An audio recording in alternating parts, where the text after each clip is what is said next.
C'est bon pour la santé. Le docteur Serge Rafal nous a rejoint pour sa chronique quotidienne sur Radio J. Bonjour Serge. Bonjour Ilana. Encore une fois, ce matin, Serge, on fait une petite mise au point nécessaire sur les masques. Oui, Ilana, car ils ont indiscutablement constitué le maillon faible de notre lutte lors de la première phase de la pandémie, brillant par leur absence. Et ils constituent encore à présent un thème de discussion, voire de polémique, à propos de leur utilisation, en particulier à l'extérieur, et parfois même de leur intérêt. Je vous en parlerai demain. Alors expliquez-nous justement la différence entre les trois types de masques proposés. Le FFP2, en forme de museau et muni d'un système filtrant, il est réservé aux professionnels de santé au contact des malades infectés. Il est protecteur à 100%, mais difficile à supporter longtemps.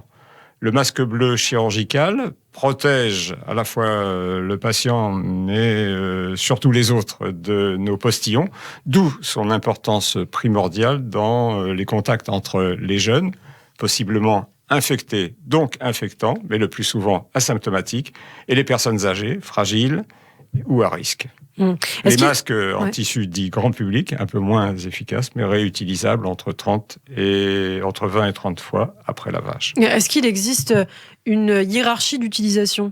Oui, bien sûr, il en a les FFP2 pour le personnel soignant, les masques chirurgicaux et en tissu pour le grand public. Ces derniers ont une efficacité voisine pour l'usage préventif courant qui en est fait. Une question que l'on se pose, est-ce qu'un masque empêche de bien respirer ?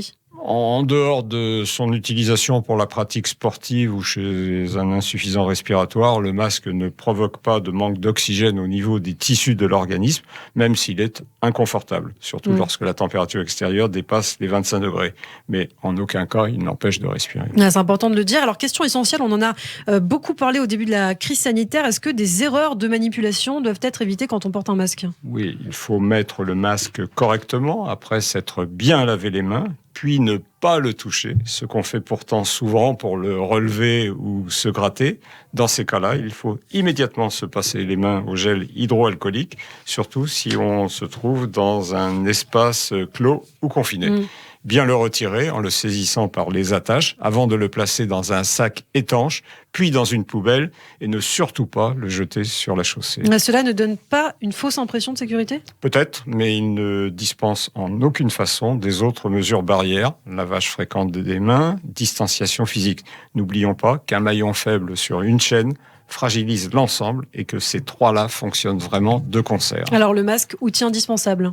Évidemment, Ilana, la période est révolue où la porte-parole du gouvernement expliquait que le masque était compliqué à mettre et difficile à enlever. Nous disposons maintenant de masques en nombre suffisant.